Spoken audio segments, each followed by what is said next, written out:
You guys, welcome to Real Estate at Work. I'm so excited to bring you yet another meetup. I can't believe it is the middle of 2021 and we're still doing this. If it's your first time here, do use the chat to tell us what brings you in. I'm thrilled to tell you that today is the third anniversary of our meetup. Super exciting. We started as an in-person meetup in Seattle, Washington back in August 2018. And since then, we've seen over 4,000 attendees, like in person and on these Zoom calls, which just like warms my heart that you guys still keep coming. And you're the only reason we do this. It's like so crazy. So I do want to introduce my co-host for today, Brad St. Ange. Brad has an incredible story. He started investing in 2008. Lost everything during the recession and still managed to come out of it with the right attitude. He now works at InvestNext, and I'll let him tell you a little bit about it. But he lives in Michigan and is an avid traveler. So you might just see him in your town like next week or the week after. I don't know, someday soon. So Brad, please introduce yourself and also tell us why you're wearing that amazing shirt and what you did today. Thank you. That's a heck of an introduction there. So, I'm Brad St. Ange. I work at InvestNext. We are an investment management software system. So anyone who's syndicating and is looking to manage their investors a little bit better or help with their capital raises, definitely hit us up and go to our website. Check us out. If you have any questions, let us know. But we'll be going south to Myrtle Beach. So I'll be driving down that way from Michigan. So if anyone's along the way, so Ohio, North Carolina, I'll be down in South Carolina for most of the winter. So I'll be there for a couple months to get me through March. And then I'll be in, I think, Atlanta or Savannah for March and April. But so I'm in a golf tournament. I'm actually on vacation right now, but I'm in a golf tournament. And today was the practice round. So I got done golfing, ran over to my office here so I could jump on this for an hour, and then I got to go back to our dinner tonight. But I played terribly, so at least I'm trying to use my fashion to distract how poorly I played, and it seems to be working because everyone's talking about my shirt more than my game. So I'm on the right track there. So. Oh my gosh, I love that. Perfect. Well, it's so good to have you here. Yeah, thanks for having us. What's new on your end? So I am actually closing on my very first office building next week, which is super exciting. It's my first commercial investment. It's a 7-unit and it's in downtown Seattle. And I have some cool neighbors, Facebook, Amazon, Apple. So just like a really cool building that I'm going to rehab studs out. So it's challenging, exciting, and extremely scary. Where's what is that, Queen Anne then? It's Dexter, so it's like East Lake. All right, cool. Close to South Lake Union. I know the area well. I know you do. It's like congrats on that. From Preston's. Is it? All right. It is, yeah. Perfect. I'll have to stop out there and see it at some point. Good luck on that. And it's not vacant, or it's all vacant right now, right? Yeah, it's 100% vacant, and I'm buying it where there's 21% vacancy in Seattle. No pressure. So yeah, that should be fun. We're somehow going to rehab this property and lease it all out. Somehow. I'm sure you'll do well. I've seen some of your projects, so I'm sure this will knock it out of the box as well. Thank you. So I'll keep you posted on that. Maybe the next time, or like maybe in a couple months, I'll have an update for all of you. Okay, so I would love to introduce you guys to my friend Gabriel Hamill. Gabe started investing in real estate back in 2005. I know it's been a long time. He's also one of the fittest people I know. So we'll talk about that. Gabe now owns over 200 units and 4 mobile home parks. And he didn't use bank financing for the first 7 to 8 years of him starting his business, and hard money lending for about 10 years after he started his business. That's like crazy. So he's like the most creative finance ninja I know in the business. So we'll ask about how he pulled that off. And you'll love him. But first, I let Brad introduce Joshua Ferrari. Perfect. And I had the pleasure of meeting Joshua when I was on my little vacation run last year. So met up with him in Mobile, Alabama. So anyone, like I said, along that journey while I'm down in the South, let me know. I'll come meet up with you. I'll be down there for almost 6 months. So anyone down in the South, let me know. But so Joshua has a W-2 right now. He's a licensed aircraft technician. He started the Creative Capital podcast as well. I was lucky enough to be a guest on there. So thank you, Joshua, for that. But check out that podcast. It's absolutely amazing. He's got some good stuff on there. He's got about 13 million assets under management right now, unless that's changed. 239 units may have gone up since we last spoke. Most importantly, he's married with a little baby on the way. And I guess we kind of know where you are now, Joshua. So I think you're 13 million asset under management, 239 units. But how do we get there? So how do you go from aircraft technician to where you are now? Wow. Well, okay. Quick one word answer. No, I'm just kidding. So how do we get there? I think just the persistence for me was it. And there was a lot of networking in there. There's a lot of education.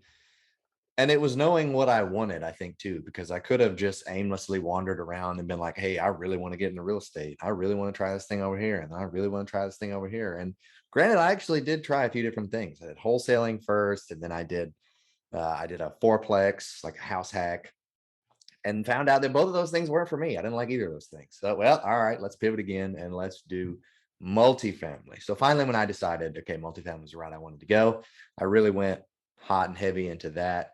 Ended up finding 2 business partners and a mentor, and it just kind of now I am where I am today. Feel free to dissect that. Yeah, no, yeah, we'll get into that for sure. And Gabe, you were a pretty decent wrestler, right, in the state of Oregon. I think you're a state champion. What would I you won say? a couple matches. Yeah. Yeah, was it 01, 03? Was that when you graduated? I graduated in 2000. 2000. All right. Yep. So now we're 2000. What happens to you after you graduate?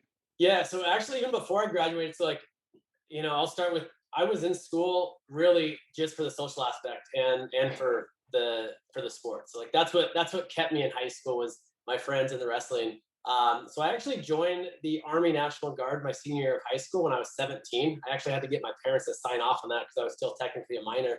But it was the 1 week in a month, 2 weeks a year, just like the commercial. So I thought, no big deal, go play GI Joe in the woods, once a month. And I did that for a little bit, but a couple years after high school, found that little purple book, the Rich Dad Poor Dad book, and I read that, and it was the first book I ever read, word for word, and I thought, this is what I'm gonna do. Like, I was dead set after reading that, and those of you, I'm sure most of you have read that. It's not a how-to book, but it's a mindset around financial freedom. I was convinced in my mind that I would be financially free, and I would do that through real estate. And so that was around 2002 when I read that book.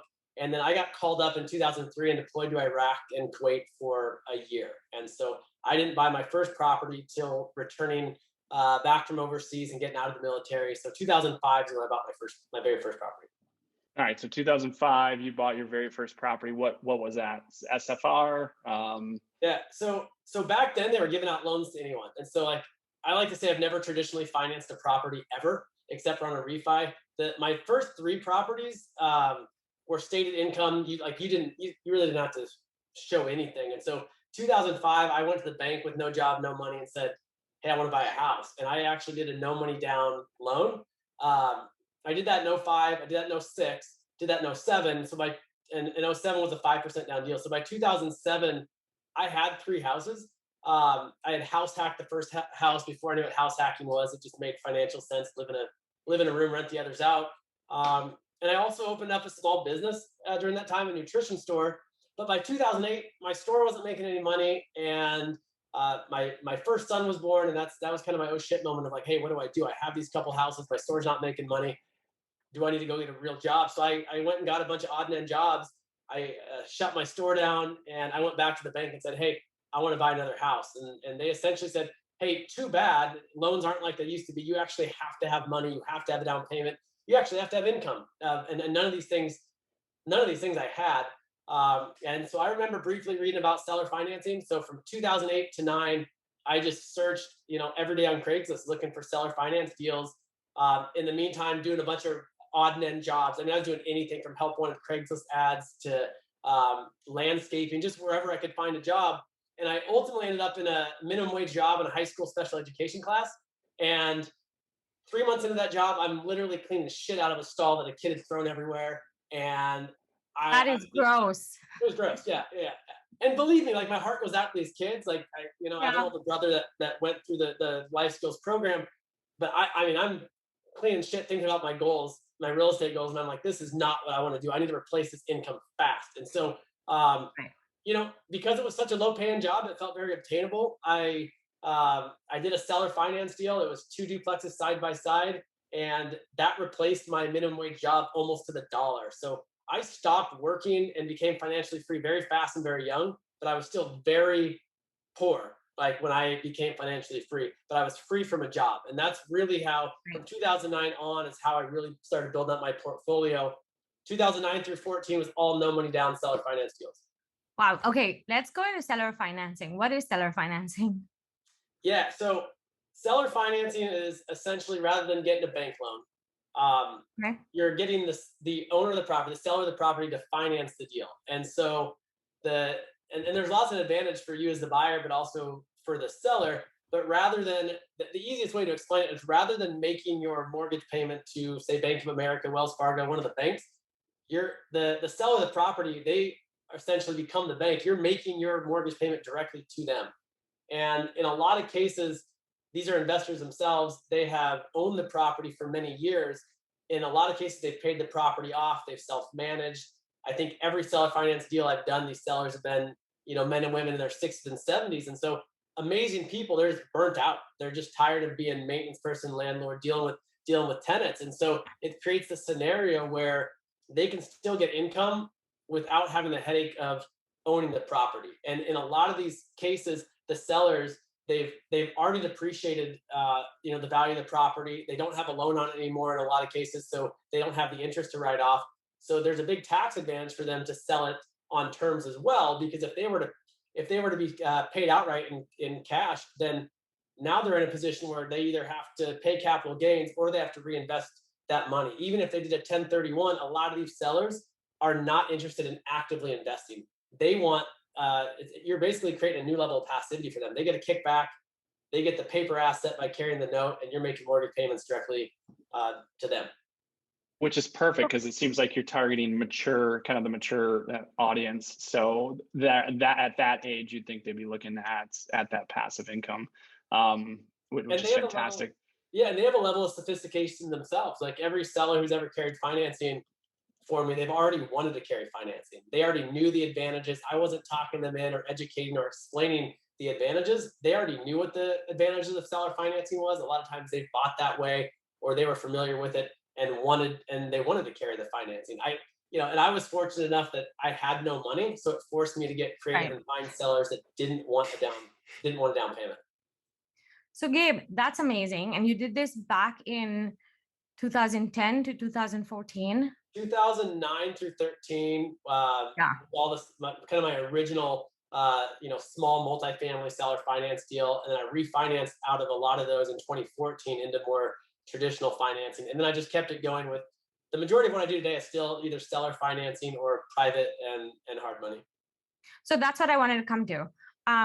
How can our audience use that strategy today to buy deals? Because the market's so hot. If a seller were to just go out and list the property, they could probably make a lot more money selling it on market with all the bidding wars.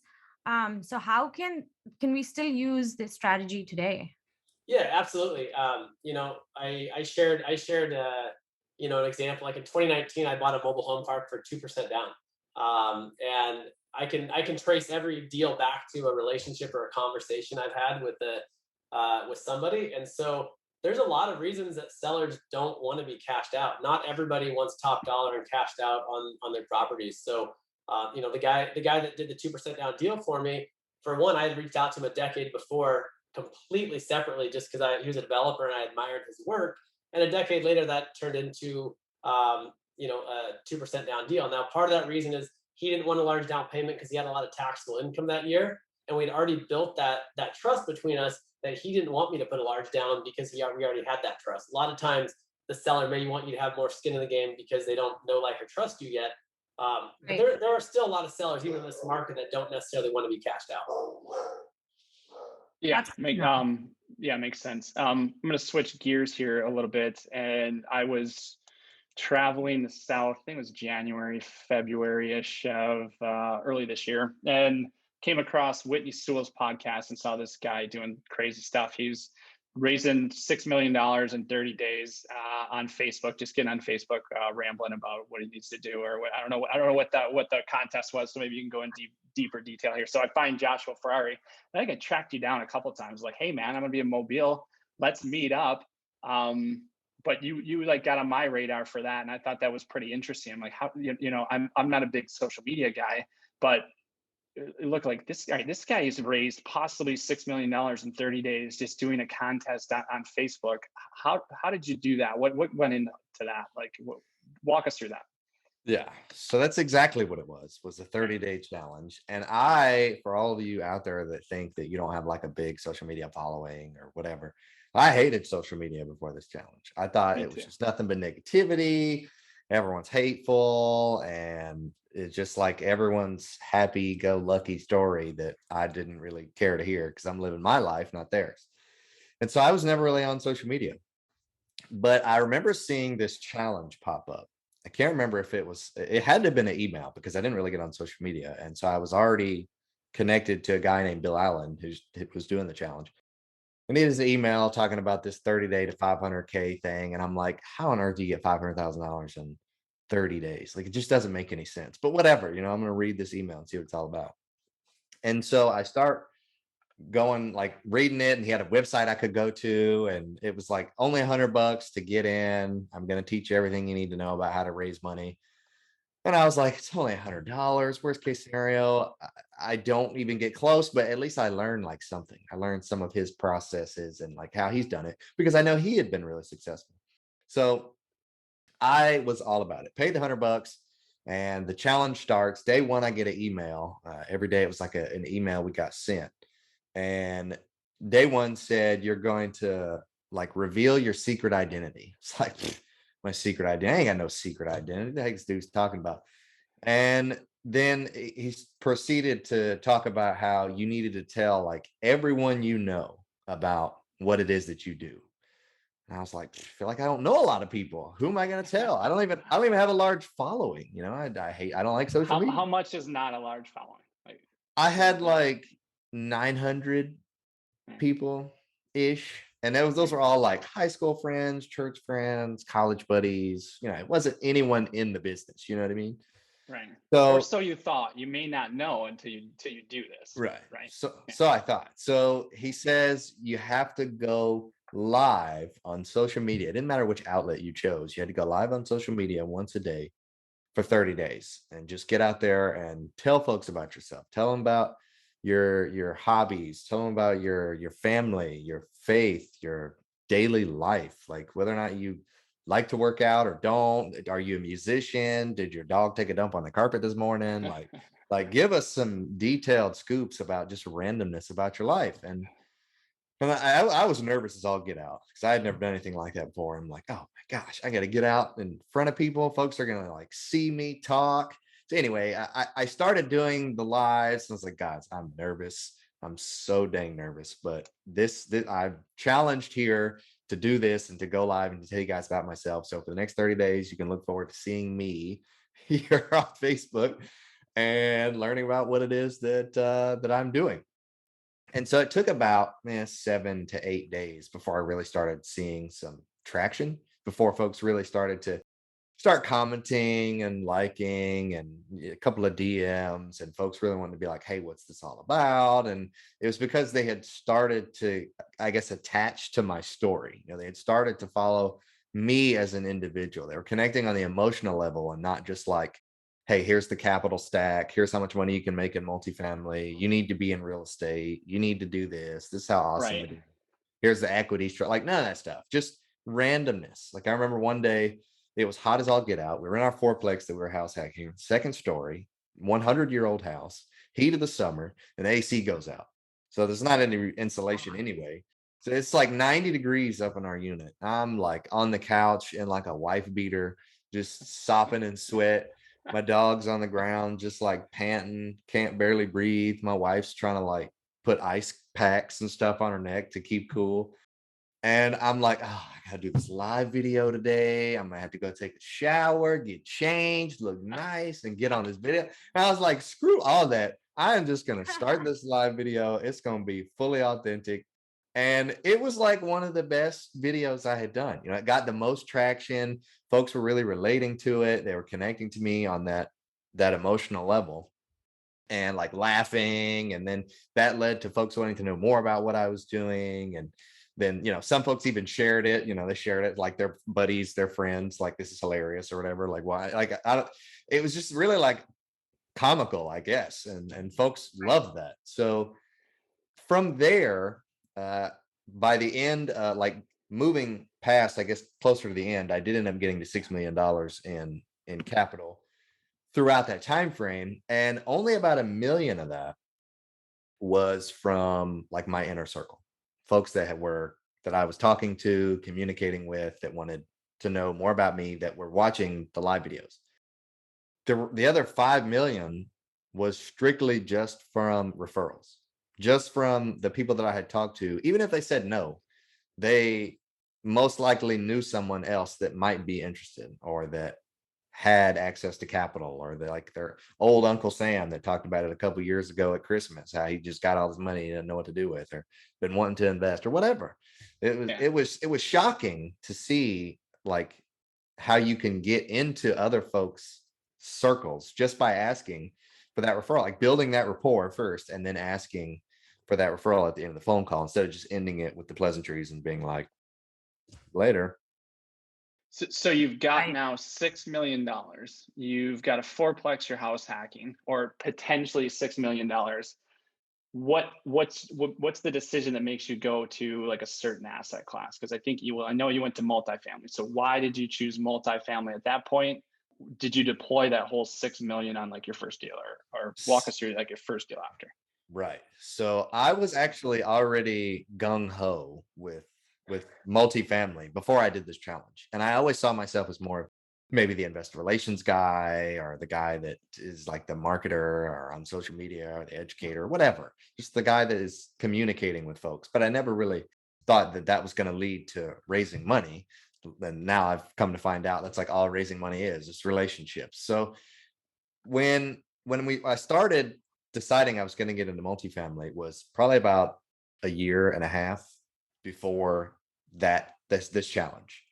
And so then after that challenge, I was like, this is the boost that I needed, because it was about a year and a half of just a dry spell of like, this is what I want to do. This is what's going to happen. I had one partner at the time, and And we you're were, vetting deals proactively during this whole oh time. my goodness, analyzing so many deals, sending out LOIs, doing this, that, and the other, talking to sellers and brokers, and trying to get brokers to take us seriously and send us the good deals. It just wasn't happening. And so after this, I felt like I got that inner boost of confidence, like we can do this. And then it literally wasn't but 2 months later that my mentor actually emailed me about a deal that he wanted to sell. He was like, "Hey man, I've been seeing you go at this for the last like 2 years. I've been seeing you like consistently do all these things, and out of the 10 years that I've been in this industry, like no one has ever been so into the business as you have. Like, and ask me so many questions." And I couldn't fathom it. It's like, how does no one else care enough to ask you these questions and try to get into this? This is freaking amazing. So anyway, he's like, and because of that, we've got this deal we're looking at selling. This was August of 2020 that he sent me the email. He's like, we were going to sell it in February of 2021. We were going to list it with a broker. It was going to be at such and such price. But if you can close this deal before the end of the year, and if you can close it without us having to go through a broker, then we'll give you a $400,000 discount. And I was like, oh my gosh, this is the breakthrough I've needed, It's like 100%, send me all the information you got. I must go straight to my partner and tell him the good news, So that was kind of like the thing that started us into actually having a legitimate deal. It was like our first deal. We actually got fully under contract, started plowing through the due diligence phase. And then when we got to the capital raise, I was like, man, we got this in the bag. Got $6 million already committed behind me. And then when it came to start raising the capital, it was a bigger struggle than I thought. And I was like, how on earth? It's now been like 2 or 3 months. Well, it's like 2 or 3 months ago, I had folks telling me like $6 million worth of folks telling me they had money. Now here it is. And they're like, well, I don't know what's going on. Because this was September of 2020. They're like, I don't know what's going on with the election. COVID's going crazy. I just put all my money into another deal. Now it's not the right time. I don't really like that market. And I'm like, wow, these are the questions I should have been asking when I was doing this challenge way back when. But I didn't know anything about anything. So needless to say, I was only able to raise about $400,000 out of that $6 million. And I was like, this is ridiculous. And so my other partner raised about 100,000, and we needed 600,000. So I was like, oh, what are we gonna do? We can't. And I had exhausted all options because it was a 506B offering, and called everybody. Wait, Josh, what's a 506B offering? So 506B is, the way I differentiate it is like B stands for buddy and C is commercial. So buddy is like you have a pre-existing relationship with someone, or you have to, in order to include them as an investor. You can't like wide span advertise your deal on social media. Like, hey, we got this awesome deal, come invest with us, great returns, give me a shout. Can't do that. If it's a 506B, it has to be someone that, and it's gray area what pre-existing relationship really means, but most of the time the rule of thumb is 3 touches. So that's what we like to shoot for. But anyway, so I had exhausted all options and couldn't advertise. It's like, what are we going to do? So believe it or not, I actually went to my mentor, who's the seller now. And I was like, hey, I've got an financing, right? Yeah, it's like, I've got an idea. And I didn't even think about the seller financing. Gabe, I should have known you way back then. We should have known each other, but now we do. So man, I know. I was like, bro, here's the plan. How about you help us raise the money? Then we'll turn around, close your deal. You'll win from both sides. You'll be in the deal on the active side, and you'll be out of the old deal you were in. And he was like, well, let me think about it. He thought about it for 2 days, and he's like, I just can't do it. It's not ethically right. And I'm like, you know what? You're so right. It's not. This is kind of a crazy ask. But he said, but I'm not going to leave you empty-handed. I got this guy, this like ex-naval or Air Force fighter pilot. And I'm like, oh my gosh, fighter pilot. I'm an aircraft technician, loved aviation since I was like born. I'm like, I got to meet this guy. Who's this dude? Like, he's helped us raise capital before. So we ended up meeting him, and, we had a lot of synergies there, a lot of similarities. We got along really well. And this was like 2 weeks before closing, literally we had 2 weeks to raise the rest of the money. And so we bring him on, and in a 2 week time span, he raises $700,000, like hard, not just commits, but hard. And I'm like, who's this dude that I have not known this entire time? And so that was how we closed our first deal. That is a story. And for anyone that thinks that they can't invest because they have no money, this is a really good journey that you just heard from Josh. Hey, I have a follow-up question to your social media. How many followers do you have on Instagram today? On Instagram, Facebook, I think we're at like 16,000 on Instagram. Facebook is like 1,800, and LinkedIn is weird. You have the specific amount of followers, but I get around like 25 to 50,000 views per post. I mean, and how long did that take you to get there? From July of 2020 to today. That's not a long time at all. No. Right? So anyone can do this. This is not meant for some special kind of person. Like, this is just, Josh can do it. I can do it. You can all do it. Okay, so can someone post Josh and Gabe's Instagram handles on the chat? Melanie's asking for it. That would be awesome. So switching gears to Gabe. Gabe, you started investing in single family homes back in the day, but now have moved on into mobile home parks. Why did you pick that asset class? Yeah, so I had bought a few single family homes, and then a lot of those early seller finance deals that I was doing were smaller multifamily, two to 10 units, and I liked that space because I felt like the competition wasn't quite there with the apartment investors, but it also kind of didn't have the single family folks or the people that were buying, their personal property either. So, and there was a specific neighborhood where I live. I'm down in Eugene, Oregon. So there was an area that I felt was really in the path of progress.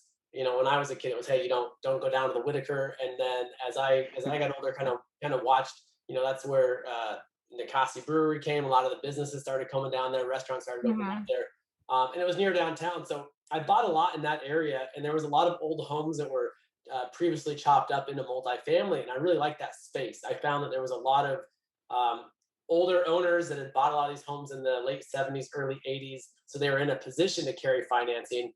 Some of them had deferred maintenance; they were just poorly managed, under rented. So it kind of had all those things. And my strategy at the time was, hey, if I'm bringing no money to the table, I mean, cash flow is cash flow. If I can get this positive cash flow from day one, I never banked on the upside. All these properties had great upside with being poorly managed, under rented, and deferred maintenance. But hey, if it cash flow from day one, it's a win. And as I wanted to scale, I wanted to do it in a way that allowed me to still have time with my family, still do all the things that I want to do in life outside of real estate. And as I started looking into the multifamily space, which kind of was my plan originally, like I bought a couple smaller apartment complexes, 15 unit, 20 unit, but I felt like the apartment space was just getting, the returns were getting condensed down to nothing. And I was trying to find something that had better returns, and mobile home parks fit that model. I found mobile home parks that really fit that same criteria as my small multifamily, which were poorly managed, under rented, a lot of mom and pop owners who were amazing people, but just burnt out landlords. And so it created that opportunity. And a lot of these mobile home park owners are also very, very comfortable with seller financing, and they're ready to kind of move on to a different aspect of or I guess kind of more at the end of their investing career. Right. Awesome. So Josh doesn't invest in mobile home parks. Gabe doesn't invest in multifamily, or like larger multifamily. Which one of you can tell us what the difference between the two is? Wait, you said I don't do the mobile homes. He doesn't do the multifamily. Uh-huh. Which one of us can tell which one's better? Was that the correct No, question? which one of you can tell us what the difference is and why you guys picked your certain asset class? Gabe, you can go first. Sure. I mean, the biggest thing for me, like my very first mobile home park, it was 43 units, and the rents. Just an easy example: the rents hadn't been increased in 4.5, almost 5 years. Utilities weren't being billed back. Tired landlords. So it fit that under rented, poorly managed. It was actually decently managed, but under rented. And so I didn't have to go in there and rehab 43 apartments. Right. My property manager sent a notice out that we were going to bill utilities back, and 6 months later sent out a notice, hey, we're going to do a small rent increase. It's still keeping the pad rent there below market value. It cost me nothing to increase the NOI of that park by 30 grand, and by spending no money. And so for me, it made sense. There's a big gap between the affordability of mobile home parks in most markets, between a mobile home park and a 1-bedroom apartment. And so I like the mobile home park space for affordability. I like it. It feels very recession proof. All my tenants paid rent, during all the COVID stuff. And most of these tenants are fixed there. They've lived there for a long time, and a lot of parks, they're under rented, and those increases haven't been there in a really long time. And so I found it was a lot easier to basically increase the NOI of a property without having to spend a bunch of capital to do it.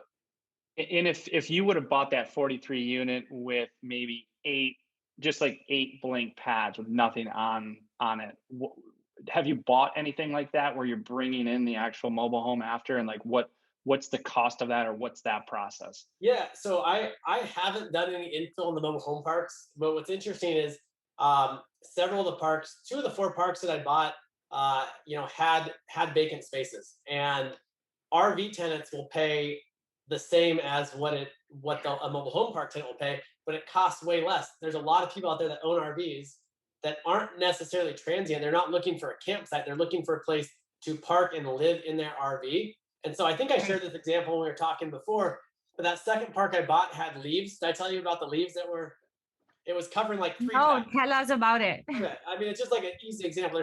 There's like years worth of leaves covering 3 of the pads.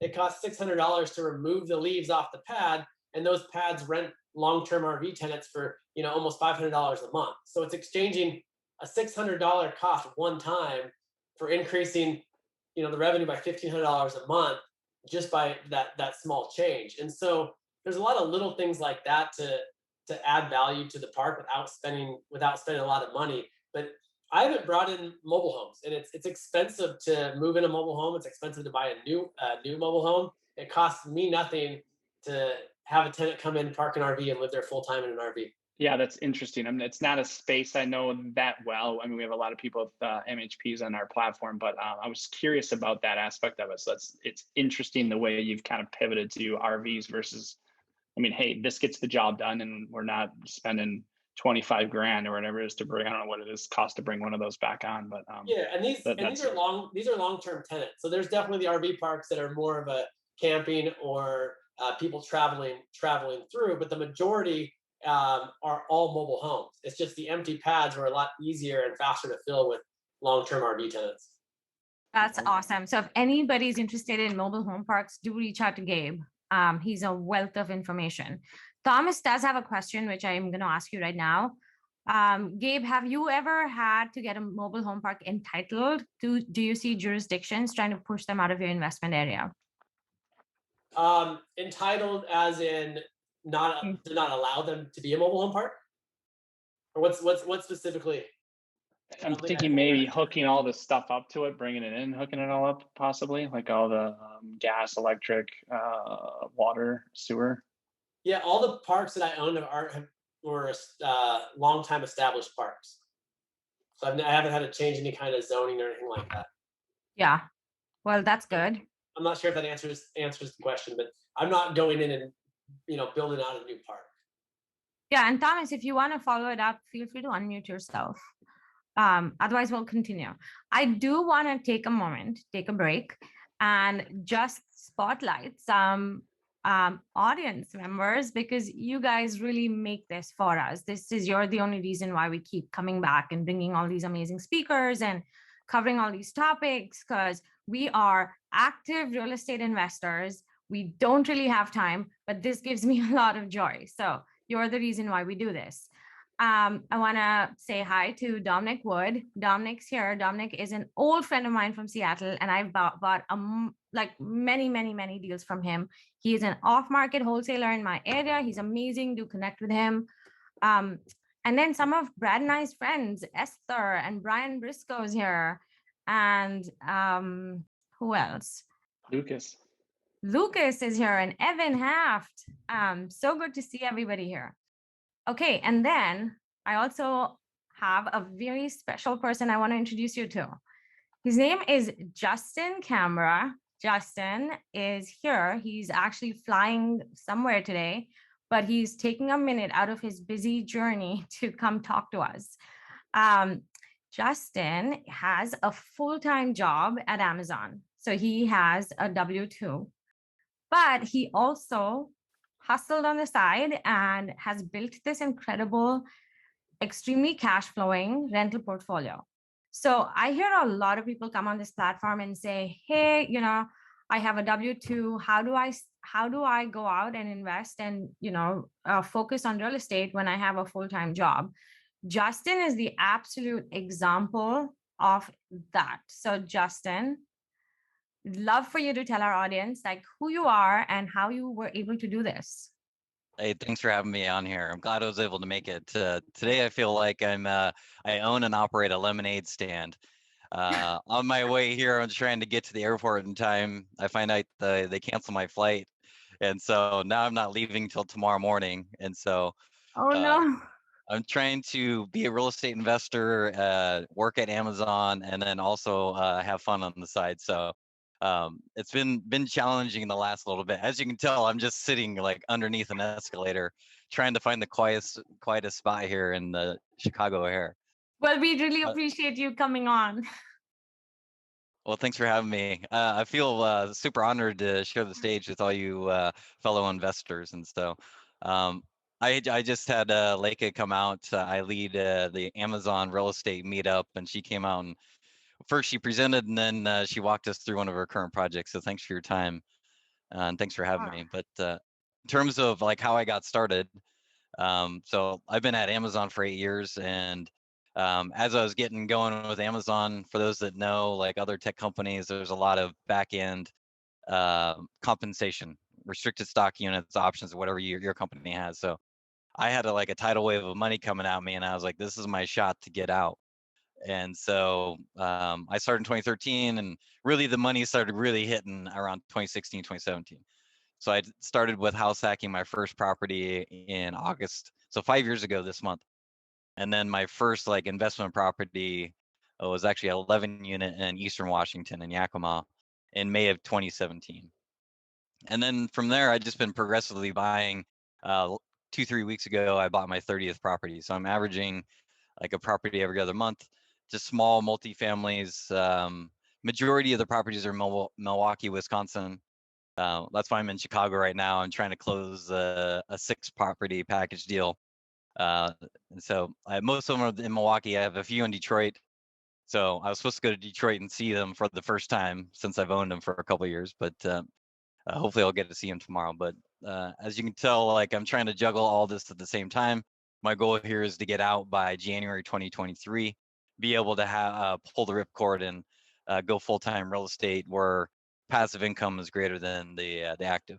So Justin, give us some numbers. Like, what are you buying these homes for, and how much do they cash flow? What are you putting into it? Yeah, so like a recent example, like the market's really gone up. So I'll talk about like in 2017, my first duplex, I bought it for 62,000, 1,400 in rents, so 700 each side. So I was probably cash flowing. It. Oh my God. So now that same duplex, fast forward 4 years, is like 90 to 100,000. And these aren't like sexy by any means, but I always call them a supermodel on paper because they just cash flow, right? In general, they do. Now they're 100 years old, so I'm going through right now, and as I'm raising rents, I'm upgrading the units as I go to increase the value and stabilize them a little bit. But now I'm refinancing my first burr here. So I bought it for 83. I put, I think about 35 into it. I probably have about 120 into it. We think it's going to appraise for 140, 150. Rents for 1250 right now. So that's kind of like current market conditions in I'll call it a B minus type area. That's fantastic. I am so excited. I might just reach out to you after this and be like, yeah, hook me up, Justin. And you guys can all do the same too. Brad's close to Detroit. Brad, Justin knows how to do it. So I'm really excited. That's so awesome. Thank you for sharing your story with us. And hopefully one day we'll bring you on and have you speak for a whole hour and talk to us about, how you're setting these up, like what kind of financing you're using and your exit strategies, and really when you're going to retire and just do this full time.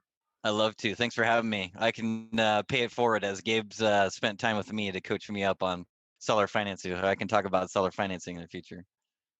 Love that. Justin, it's been, I met Justin I think it was almost 2 years ago now at the Bigger Pockets conference. And wait, you guys actually know each other? Yeah. We've Stop met, it. we've talked, yeah, and it's phenomenal what you're doing, man. I'm watching. So yeah, congrats.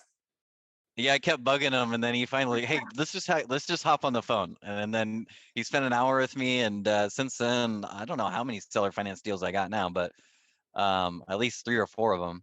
But it helps talking to other investors. I love that. Here's like a real good example of having a mentor, or like, hounding someone that you can see their story and you want to do that. You want to just emulate what they're doing, and persistence pays off. So thank you, Justin.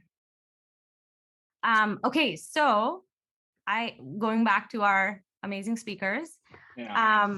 Yeah, he said something there that kind of caught my eye, like supermodel on paper. So I guess I'll throw that out to you two. Josh, what's your like supermodel on paper deal that you have? Like a deal that like what's your favorite deal essentially? Like what do you got going or cooking right now or one in the past that you would kind of equate to what Justin referred to? My supermodel on paper deal that we have right now, we just closed on roughly about 60 days ago, and it was the first deal we introduced a new structure on in our syndication kind of model here. Now, as most of you might know or might not know, the typical syndication or what most people do is that 5-year flip is what I call it. You buy it, it's a value add deal, you add the value, you get out in the 5 years, sell it, you double your investors' money or triple it if it's a really great deal. Everyone pays their taxes, you rinse and repeat. Everyone's happy go lucky. And don't get me wrong, that model works. We have some deals that we did that model on or in the process of doing that model on. But we found out we brought on some key principal partners for this 148 unit deal because it was too big. It was the biggest deal we'd ever done. We just didn't meet the requirements that were needed. So we brought on these two partners. So for the financing, you're saying, so like to kind of qualify, is that what you mean? Right. Yeah. And so they were a couple, and we thought that they were just going to be that help on the finance side. But they ended up being somewhat of the brains of the operation because they were like, hey, why don't we try this? Why don't we do this? We've done this because they had, decades of years of experience. And so they were like, we've got this really cool model we wanted to introduce you guys to because we were thinking that this 148 unit was going to be another 5-year flip.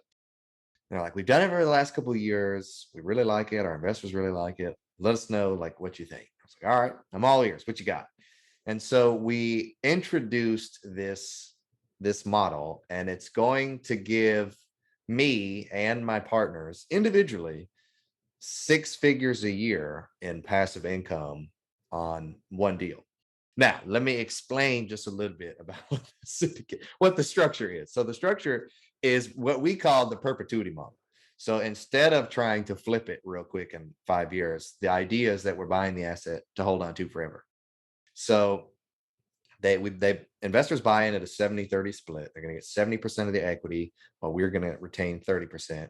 They're going to get an immediate 10% preferred return, which is a fancy word for interest rate. So let's say they gave us $100,000. They're going to get at the minimum $10,000 a year over year until they get all of their money back. So typically, is that the 10%? Is that paying down any of their capital, or is it 10%? And then if you refi, then you're reducing their capital? It's not paying down the capital. This is like an actual interest rate, so to say. Cool. It's like we're paying interest only on their investment. Perfect. Right. So at the end of 2 years, 2 to 3 years on average, we will do for this particular deal. It's going to be 2 years. So at the end of 2 years, with $100,000 investment, they're going to have $20,000 from the last 2 years, and then we're going to refi them out 100% of their capital, so they're going to get their $100,000 back. So now they're made whole. No more skin in the game. No more risk in the deal. They can take that money, do whatever they want with it. They're all happy. Now they get to keep their 70% equity.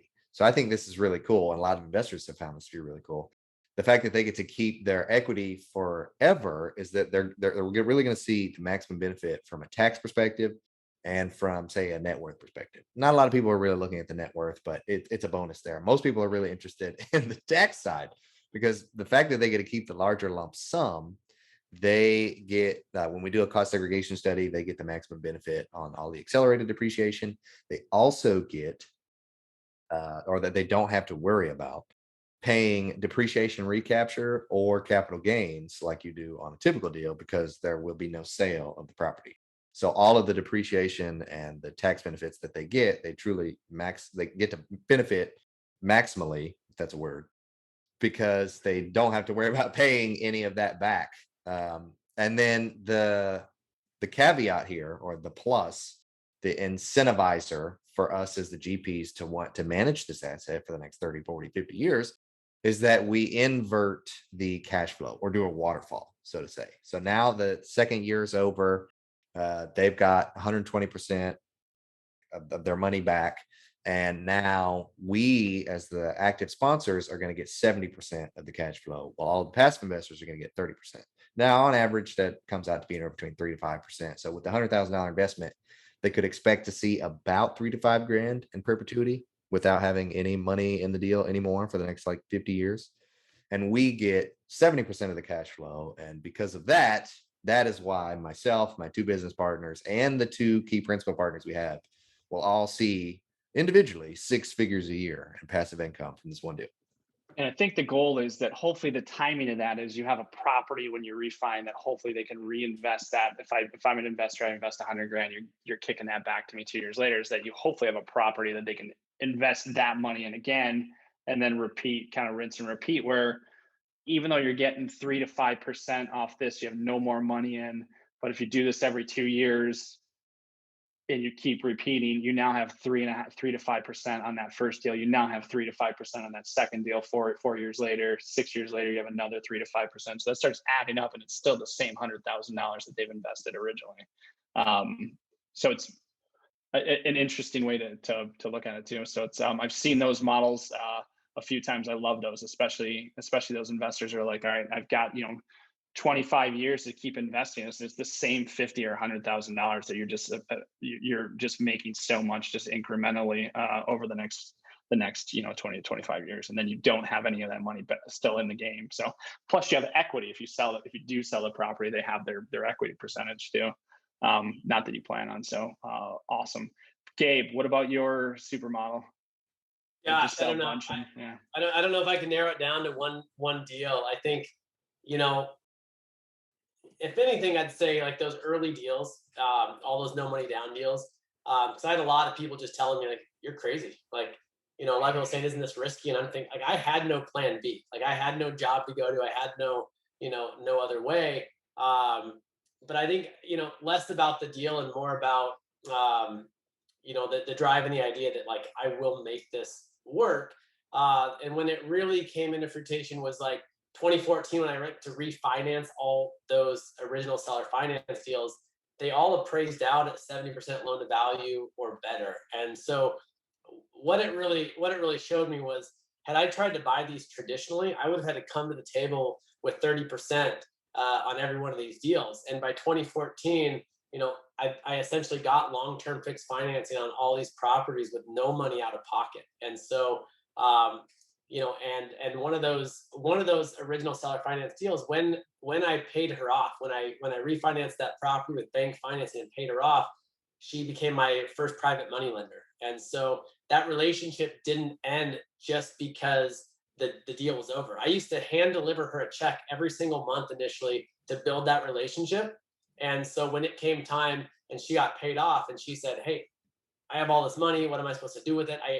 She kind of thought I was joking. I said, hey, you can lend it back to me on a deal. And then she did, because we had already built years worth of trust. And so it wasn't just the one deal. I look at it way less transactional, way more relationship based. And that relationship didn't end just because I paid her off. And so she's been an amazing resource and friend ever since. That's great. I see we're almost at 3 p.m. and I want to be, we have a couple more questions, Brad and I, for Gabe and Josh, but then the audience, you get to ask your questions after. So if you have questions, go and type it in the chat box. I also just saw Ted Green join us. Ted is Ryan Gibson's acquisitions or something amazing on Ryan Gibson's team. And for those of you that are interested in self-storage, Ted is your man on this platform. Connect with him because he knows more about self-storage than any of us do today. So go. Ted, no pressure. Okay, so Gabe and Josh, I have a super important question for you. I think it's one of the most important questions I've asked on this platform ever. And this goes back to our audience. I'm not going to name names, but you know who you are. I'm not going to call you out. But a lot of people give up when they hit a dead end, or what in their mind is a dead end. It could be just bad deals. It could be relationships. It could be whatever it is. So what is your advice for such people? Gabe, go first. Yeah, my advice is if you want it bad enough, you'll find a way. I mean, there's, you know, a lot of people have been successful within real estate, and they're not all doing it the same way. So, Right. you know, there's people kicking ass in multifamily and mobile home park and self storage and single family and land and every asset class within real estate. And if you want it bad enough, you really will find a way. I don't know anyone that's been doing it long enough that hasn't found some level of success. It's usually, you know, there's that frustration, they give up too soon. I love that. That is great advice. Josh? Yeah, I mean, I would say something similar. Just don't quit. Persistence is key. Persistence and patience.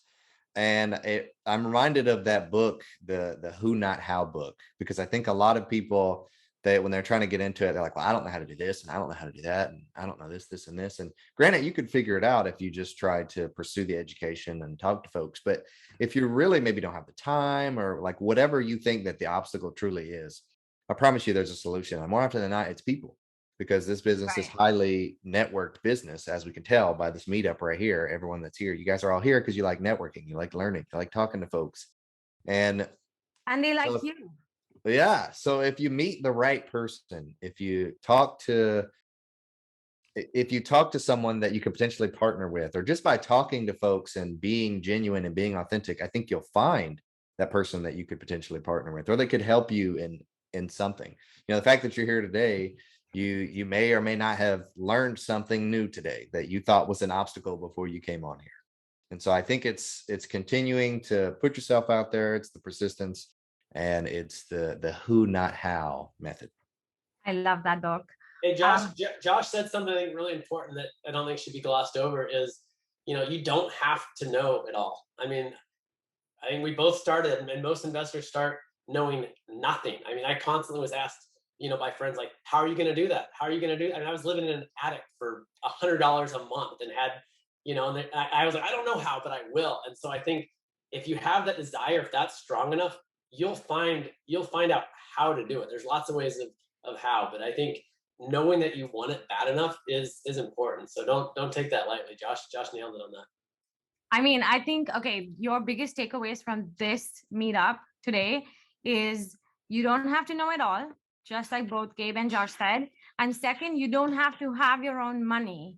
Like if you just hustled, you know, do a Facebook Live, go on social media, throw yourself out there, throw yourself in people's faces. Like, how many invitations did you guys get for this darn meetup, right? Like, throw it in people's faces, and you're gonna create a following.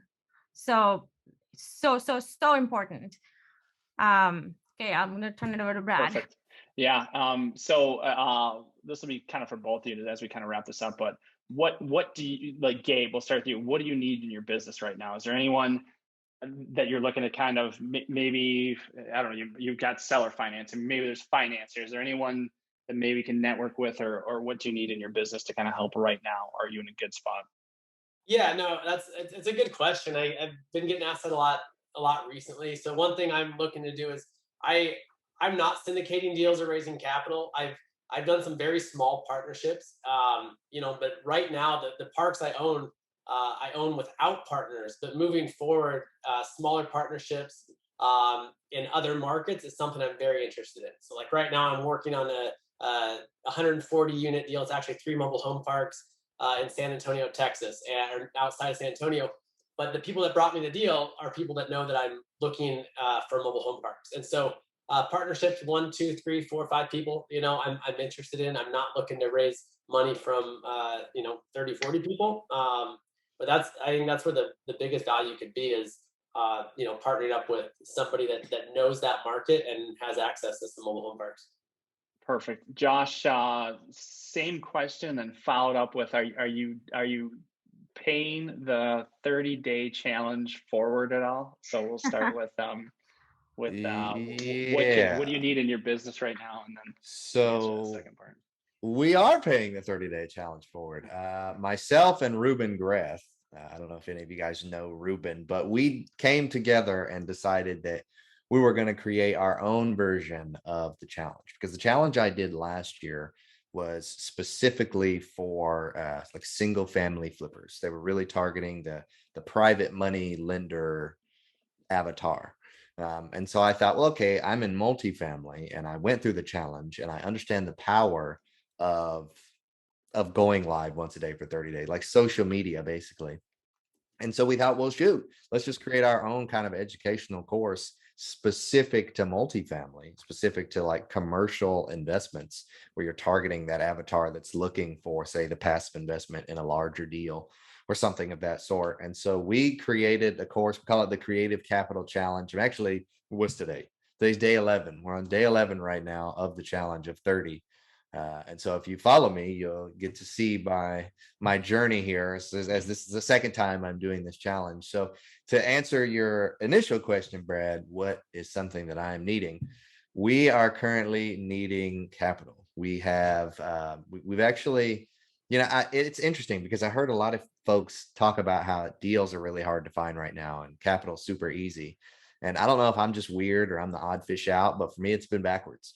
We've had like nonstop awesome deal flow, but shoot, we're tapping out of cash. It needs some more influx of capital to make the good deals actually happen. So we're actually looking to probably raise another couple of million here between now and, I don't know, the next month or so. Awesome. Perfect. I want you guys to all go follow Josh, and just follow his videos. They're so hilarious sometimes. I love them. Okay, I want something in my business, not in my business really, but for this meetup. I want to really badly interview Robert Kiyosaki. And I've been like, I send him a message every day, and he's, I get an automatic response that says, please be patient with me. I will respond someday. I've been super patient. So if you guys have an in to Robert Kiyosaki's, I don't know, something, do let him know that there's this girl that wants to interview you, and I'll buy you lunch or something, or get you in on Gabriel's deals or Josh's deals. Lika, you already had Ken. Just get Ken to get you in. I know, Exactly and what I was thinking, get a hold of Ken and have Ken set it up. I did message Ken one time, but I'm gonna try again. That's Just like follow his Instagram, see if they're together, and just you got to be like ready to fly there or whatever, and just randomly show up. Oh, just like show up in Scottsdale. Yeah. Brandon and David also just interviewed him on Bigger Pockets. So call Brandon and tell Brandon to message Ken maybe. I conned Brandon into coming on this meetup already. Like, I feel like, okay, I can do that again. That's fine. I'll do it. I'm gonna see him. Ken is in Coeur d'Alene right now too. I think that's where he's. Oh, okay, awesome. Good to know. See the things that can happen. You just put it out in the universe. Ken is the man, Doug. Ken is the man. I will text Ken after this.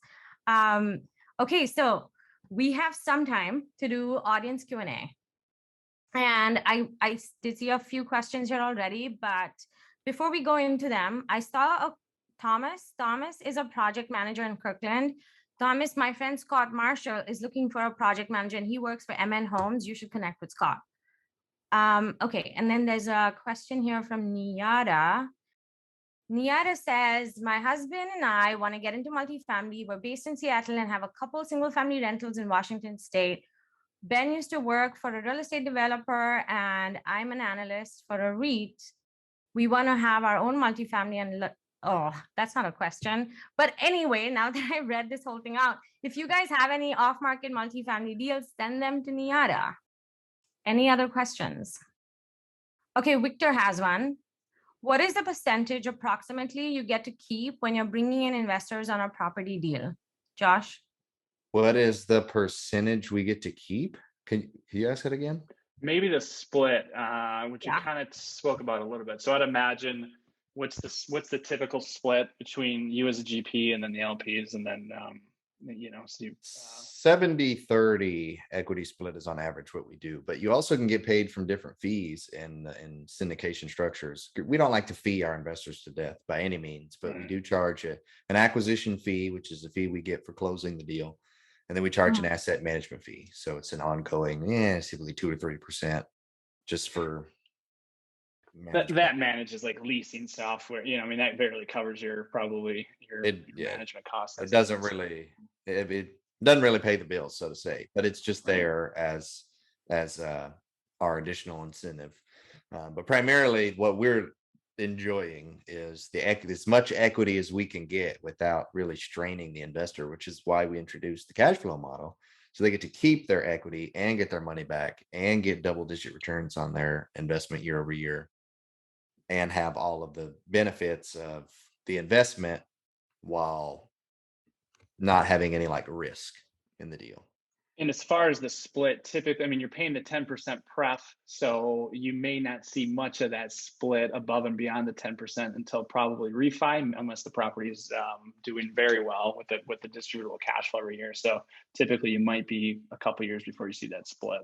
That's a good question or statement, so to say. The way we set up the 148 was that any excess over the 10% wasn't going to be paid to GPs. So basically the only thing we make between closing and them getting all their money back was the acquisition fee at closing and then just the asset management fee. So all extra capital over the 10% is going to go back to paying the investor back. And I apologize if I'm getting in the weeds here and you guys get really confused. You can always message me at a later date and I'll be happy to explain. But basically, all of that excess capital we don't return to them during those years because that's gonna like lower their pref. So if they had $100,000 investment and let's say we had a 20% return the first year, we give them their 10% pref and then we do another 10% that goes back to paying capital back, then now they're only going to get 9,000 in the second year. And like, bro, what the heck? Why do I get less money? Like, what's going on with this pref thing? And so to just simplify it, we just set that money aside. Very nice of you, because most GPs are trying to return capital to get that prep down, so they pay less prep. So very, very nice of you to do it that way. So, and I think this is the same question to Gabe. I didn't see the full question. Same question. I don't typically have partners, so I haven't raised capital. So yeah, the partnerships I have had was a 50-50 partnership because the guy that I partnered with brought something to the table, a skill set that I didn't have. So there was a period of a couple of years where I was buying a bunch of bank-owned properties that I wouldn't have touched on my own, and he went in there. I was just piling them on his plate, and he went in there with his crew and renovated, rented them out, and then we eventually sold off some of those. So. Okay, so before we jump into breakout rooms, which is next, any final thoughts, Gabe and Josh and Brad? I'm just glad we got the guys on here. Always good value. Always good connect with you, Joshua, Gabe. It's interesting, the seller financing. You got me thinking a lot, Gabe. So I may have to pick your brain on that too, just to see how you got into that, do all that. But I know it's a lot of just hammering and just trusting the process. So I appreciate that both of you did that, and because I know myself, I've quit on stuff too, where it's like, So the grind that both of you has is impressive, especially to go, Joshua, from single family to try to wholesaling to then hammering away for multifamily syndication for a year and a half or 18 months or something, and then just keep going. That's very impressive. So keep doing what you guys are doing. Yeah, and I'd be happy to help anyone that wants to reach out. I'm more than happy to jump on a call or help where I can. I mean, that's huge, and I would love for everybody to take advantage. Josh? Yeah. Sorry, I was responding to direct messages. Already started. Was there an immediate question, or is this like the goodbye farewells? No, it's not the goodbye farewells because we are going into breakout rooms, but the goodbye for now. And see you on the other side. Yeah. See you guys on the flip side. Hope I get to talk to everyone in the breakout rooms, but. Awesome. Okay, so if you can stay for breakout rooms, that would be awesome, because you never know who you're going to end up meeting or what deal you're going to end up buying. But if you have to jump off, do that now so that we can break you out into the right number in the breakout rooms. It's been such a pleasure hosting everybody here today. Thank you for joining us.